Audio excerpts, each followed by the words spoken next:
There's no franchise that runs on the term rarity quite like the Pokemon franchise. Shinies, distributions, stamps, Pokemon cards, and I could go on and on and on. There are so many different rare Pokemon now that it's hard to comprehend. But the rarest of the rare are always the ones who are kind of exclusive in some way. Either they are only available for a limited time span, or there's only a certain amount, or maybe there's even some that were never meant to be available at all. Today I'll be looking at 10 of the most exclusive and rarest Pokemon of all time. And by the way, before I begin, this is not just from the mainline games. This is games, cards, Pokemon Go, and even Pokemon Home. I even searched up merchandise, but that wasn't very easy to determine how rare they are, so maybe another time. But anyways, let's just get on with it. Back in June of 2020, a mystery gift event was announced for the Sword and Shield games that would give you the shiny version of the Gen 7 mythical Pokemon, Zeraora, for the first time, with a Pokemon Home stamp attached to the Pokemon. Some would also call this the home stamp Zeraora. In the Sword and Shield games, there's a mechanic called max raid battles, where teams of 4 help each other to defeat a so-called Dynamax or Gigantamax Pokemon to then capture it. During this time, Zeraora was in raid battles, and only after 1 million players had defeated it would the worldwide mystery gift event start. When the million players had defeated Zeraora, all players had to do was to either deposit a Pokemon to Pokemon Home or move a Pokemon from Home into Pokemon Sword or Shield, and then all participants could get their hands on the home stamped Zeraora. This could only be done between the 18th of June to the 7th of July 2020. Now, to specifically have the home stamped Zeraora, you will have had to never have it moved from Pokemon Home, so it functions as a never moved from box collectible. Which makes it pretty rare, as probably many people just moved it into the game, which changes the stamp to the game's icon, which significantly decreases its value. Definitely not even close to as rare as some of the others on the list, but it has a pretty unique way of being rare, which I can appreciate. And I think it can definitely be worth having on the 10th spot.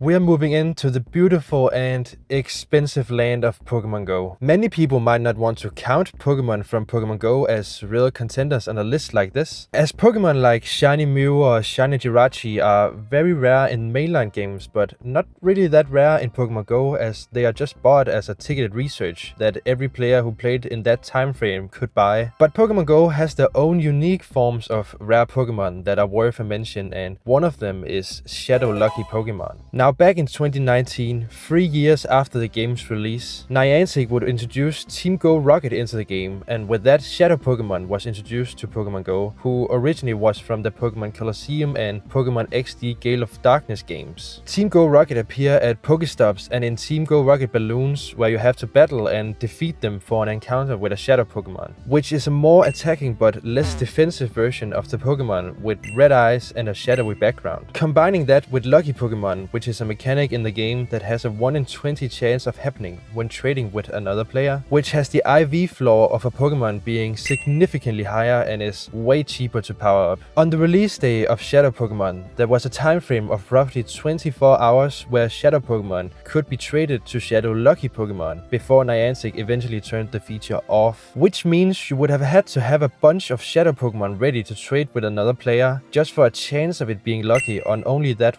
one single day, which makes the Shadow Lucky Pokemon one of the most exclusive Pokemon in Pokemon Go, as you can't trade it to anyone, so no one will ever be able to get one again as it stands. I don't personally have one, unfortunately, but I haven't ever even seen one. Please comment and say if you have one, as they are very cool.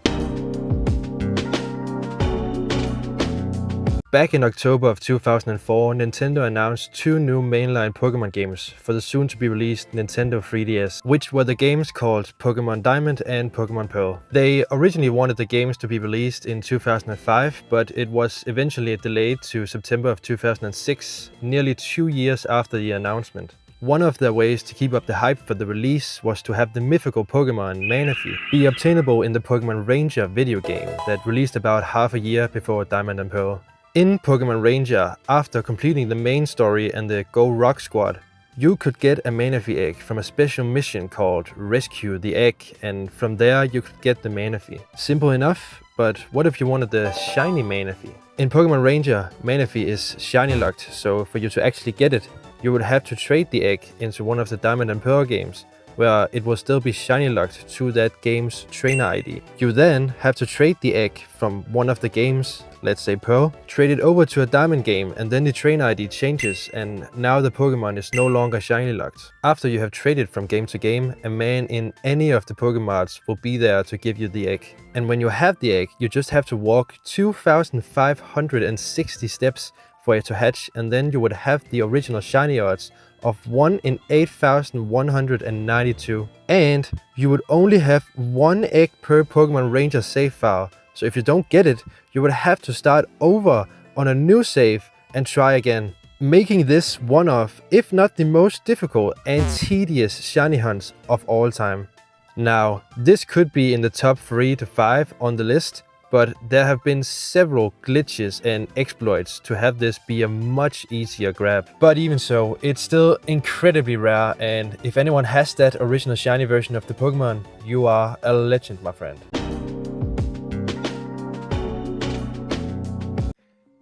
In the deep woods of Ilex Forest from the Heart Gold and Soul Silver games, you're walking and exploring as you stumble upon a shrine. Behind this shrine, a Pokemon appears. It's a female Pichu, but it doesn't look like a normal Pichu. It's a bit odd. An old man suddenly appears, telling you that kids disappear around the shrine for some reason and that you should be careful. He then tells you the Pichu wants to join your party, and it is revealed that the reason it's odd looking is because it has a spiky ear with the name Spiky-Eared Pichu. Now, you might be wondering, who's this guy? Well, he's actually the most important part in all of this. Back in September of 2009, the first distribution for a rare Pikachu-colored Pichu would be held in Japan, and later it would arrive to North America, Europe and Australia as well. If you got yourself a Pikachu-colored Pichu, you would then trade it into either Heart Gold or Soul Silver. And then you take it to the shrine, and that is the reason that the Spiky-Eared Pichu will appear, as they are apparently long-lost friends. So with only 4 chances for you to get the Pikachu-colored Pichu around 2010, the Spiky-Eared Pichu is significantly rare and not too many people even know about it. And apparently it is also a space traveler. But I won't get into all of that today. Maybe some other time. And if you were wondering who the old man was, I don't know that either. He's just some guy. Back in 2005, from July 17th to the 21st of August, a distribution event took place in Japan where you could get a Japanese version of Pokemon Emerald. In this version of the game, you had access to an item called Old Sea Map that would have you on a journey through the sea. Setting sail from Lily Cove City Port, you would follow the map and arrive at an island called Faraway or Faraway Island. On the island, you're walking through rocky hills and pools of water, and then suddenly you find an opening in the trees where a Pokemon appears on the other side. It's a Mew, one of the rarest forms of Mew in all of Pokemon, as it is the Pokemon Emerald version of Mew. Now, what makes this Mew even more special, that has this higher up than the Spiky-Eared Pichu, for example, is that this Mew is not shiny locked, which makes this one of the most sought after and exclusive shiny hunts of all time. Thankfully, it's a soft reset hunt, so it isn't as tedious as the likes of Manaphy is. But it's still a whopping 1 in 8,192 shiny odds, so you will still spend hours or even days to get the shiny version of the Pokemon. And that's if you ever even manage to get this version of the game, which is highly unlikely as the distribution was 21 years ago. So you would have to buy it from someone that has that version, or you would have to hack it. But that don't count, come on. With that said, it is still definitely one of the rarest shinies ever, but it still isn't quite enough for a top 5 on the list. Detective Pikachu, one of the most random movies that brought some of the most cursed Pokemon visuals of all time. It was first released the 3rd of May 2019 and One of the ways to promote the movie was by an in-game event in Pokemon Go. The event was called the Detective Pikachu Celebration, and in this event, a special costume Pikachu was released, of course, the Detective Pikachu. Now, unfortunately for the shiny hunters like myself, the shiny version was turned off, but that didn't stop them from trying. During the event, if you took a snapshot of your buddy Pokemon, that would then trigger a photobomb from a Detective Pikachu that you could then catch. Players then found out that if you took the photobomb in the final seconds of the event and held the photo on screen till the event was over, the shiny locking would actually turn off, and then you would have a 1 in 516 chance of encountering the original shiny Detective Pikachu that you only had that one chance of getting. And some people were lucky enough to get it, and they got their hands on what probably remains as the rarest shiny in all of Pokemon Go. Now, I know that shiny Detective Pikachu was officially released in a later event, but they actually are technically different variants, as we can see in the Pokédex. So the 2019 Detective Pikachu is still a standalone Pokemon, and if anyone watching has it, congrats, you probably have the rarest Pokemon in Pokemon Go's 10-year history. We are finally moving into the fun, happy, and depressing world of Pokemon cards. Everyone has heard of the likes of base set Charizard or base set Pikachu that are being sold for thousands of dollars, but there are some that are actually even rarer than all of these. Now, going all the way back to 1999, there were Pokemon cards being printed for the Jungle promo set, and a rumor had started spreading that an error had occurred for a few of the cards. Whilst Wizards of the Coast, the publishers, tried to delete all the error cards, a few had slipped through the cracks to some of the employees. After 7 years in 2006, with multiple reportings of the sites of these cards, the rumor was finally confirmed to be true, as former Wizards of the Coast employee published photographs of a pre-released stamped Raichu card on the PokeGym's forums. A Raichu Pokemon card with a hard-to-see pre-release stamp on the bottom right of the artwork in all black. In 2023, after 24 years since the rumor started, a pre-released Raichu card was finally reviewed by a grading agency. 2 cards were actually being graded that day, one being a 5.5 and the other being an 8, but there is an estimated 8 to 11 cards in existence, which makes this one of the rarest Pokemon cards ever, and one of the cards was actually sold for $550,000 American dollars in 2025, which is crazy, but nowhere near as much as another card coming up later in this list. Still a great and rare Pokemon and worth the number 4 spot.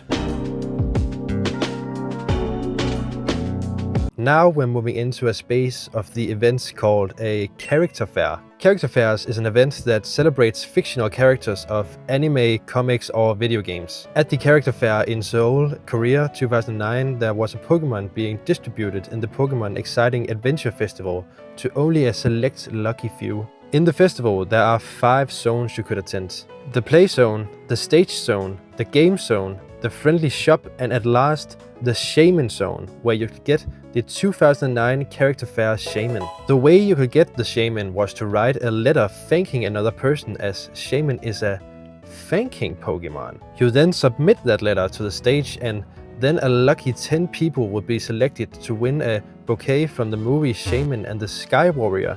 And the most important part, the Shaman gift. The Shaman was important as you could use the Shaman in-game to obtain the Gracidea flower, or however you pronounce it, which would enable Shaman to transform into its sky form. So with only 10 people ever getting the Shaman, this is a gem of a Pokemon in the Pokemon collector space, which has this respectfully on the 3rd place of the list.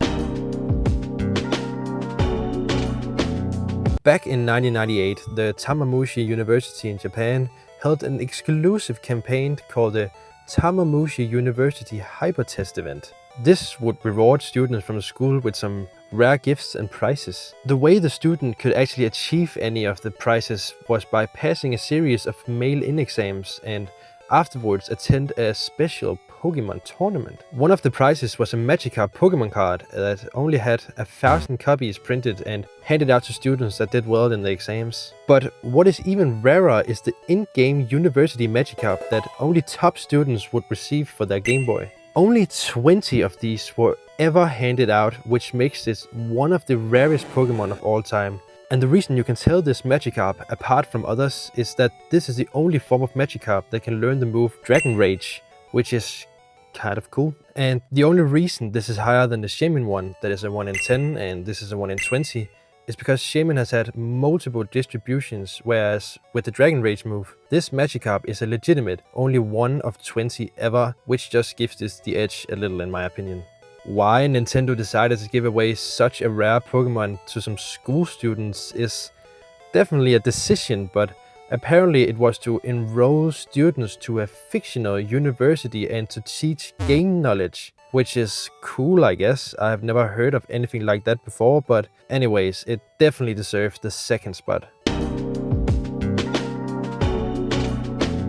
Now, this first spot is our first 1 of 1 on the list. One of the rarest Pokemon of all time and is worth millions. And of course, it's a piece of cardboard. Now, back in 1998, there was a contest running through Japan's Koro comic magazine called the Illustrator Contest. During the contest, you could win a specific Pokemon card with only 39 copies, the Illustrator Pikachu, with only 1 in its rarest form. It is of course the PSA 10 Illustrator Pikachu. This is the infamous Pikachu bought for a record-breaking $5.275 million by Logan Paul, and then later sold in 2026 for $16 million with a diamond encrusted necklace. This is why I don't mess with the TCG community or the scalper community. They are insane. 16 million for this Pikachu card is absolutely out of this universe, but to be fair, it is a huge part of history in the highest grossing media franchise of all time. The thing that makes this card so unique is that it is the only card to feature Illustrator instead of Trainer. But to be fair, it also has a pen icon in the corner. Now, ignoring the price, the card and the history of the card is actually very cool, and it is a major and iconic piece in the Pokemon franchise, so you do kinda have to respect it. It was also designed by, I hope I pronounced it right, Atsuko Nishida, who originally created the design of Pikachu, which is kind of cool, and that definitely adds value as well. Definitely a cool card, and no doubt one of, if not the most exclusive and rarest Pokemon of all time. And there it is, 10 of the most exclusive Pokemon of all time. I hope you like the diversity of the list, even if the list might be a bit like chaotic or just wrong. It definitely made it hard to rank for sure, but fun as well, and it turned into a bit more of a subjective opinion, I guess. As you can probably tell, this is my first video ever, so if you enjoyed, I would very much appreciate feedback. I want to do a bunch of different stuff on here, Pokemon related mostly, so if you have any ideas, you are very welcome to tell me. If I've missed anything or maybe you disagree with some selections, please say as well, as I take any feedback I can get so that I can improve. But very well, that is the end. Thanks for watching, bye.